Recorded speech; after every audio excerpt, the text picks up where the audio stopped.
সবাই ভূতকে ভয় পায়, কিন্তু যদি আমি বলি কিছু ভূত আছে যারা মানুষকে ভয় পায়, এই গল্প কোনো ভয় দেখানোর গল্প নয়। এই গল্পটা বিশ্বাস আর অবিশ্বাসের মাঝখানে দাঁড়িয়ে থাকা একজন মানুষের। তার নাম তারানাথ তান্ত্রিক। এই জায়গাটা কোনো মঞ্চ নয়, এটা কোনো আসরও নয়, এটা গল্পের ছায়াঘর। এখানে কিছু গল্প আলোতে আসে, আর কিছু গল্প চুপচাপ ছায়ায় বসে থাকে। আজ সেই ছায়ার মধ্যেই বসে আমরা শুনব তারানাথ তান্ত্রিকের প্রথম গল্প। তারানাথ তান্ত্রিককে নিয়ে সবচেয়ে বড় ভুল ধারণা ছিল তিনি ভয়ঙ্কর। আসলে লোকটা ছিল অবাক করার মতো সাধারণ। মাঝারি উচ্চতা, মাথায় আধখানা চুল, পরনে সাদামাটা কাপড়, চোখে কোনো রাগ নেই, আবার ঠিক শান্তিও নেই। গ্রামের লোকেরা বলতো ও মানুষ না, ও অন্য কিছু।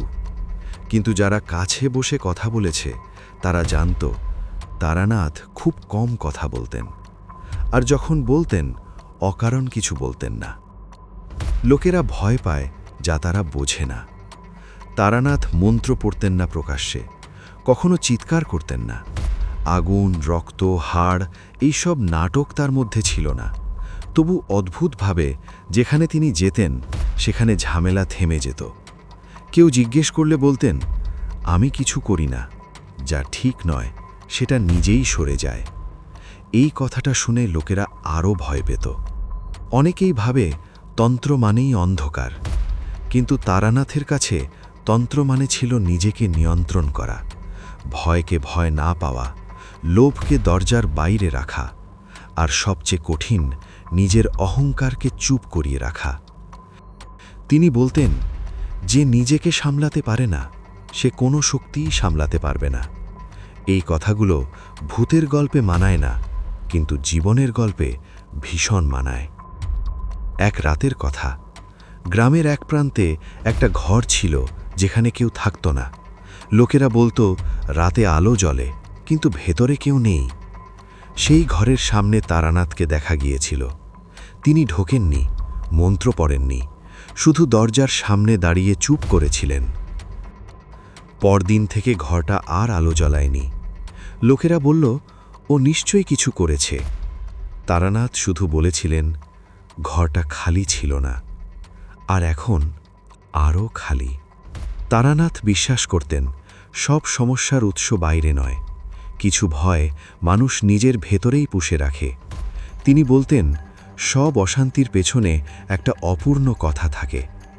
ভূত, আত্মা, হয়তো, কিন্তু মানুষের কষ্ট তার থেকেও ভয়ঙ্কর। এই জায়গায় এসে তারানাথ তান্ত্রিক আর ভয়ঙ্কর কেউ থাকেন না। তিনি হয়ে ওঠেন একজন নীরব শ্রোতা। তারানাথ কোনোদিন নিজেকে তান্ত্রিক বলে পরিচয় দেননি। লোকেরা ডাকত, তিনি যেতেন। কাজ শেষ হলে কোনো টাকা নিতেন না। বলতেন, ভয়ের দাম নেওয়া যায় না। এই কথার মানে সেই সময় কেউ বোঝেনি, আজ বোঝা যায়। তারানাথ তান্ত্রিক মানুষ ছিলেন, কিন্তু সব মানুষের মতো ছিলেন না। তিনি ভয় দেখাতেন না, ভয়কে চিনিয়ে দিতেন। আর এই তো কেবল শুরু।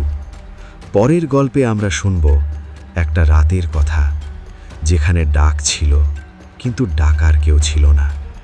সব রহস্যের উত্তর হয় না, কিছু রহস্য ছায়াতেই ভালো থাকে। চলো আবার দেখা হবে গল্পের ছায়াঘরে। যদি গল্পটা ছুঁয়ে যায়, সাবস্ক্রাইব করে পাশে থেকো।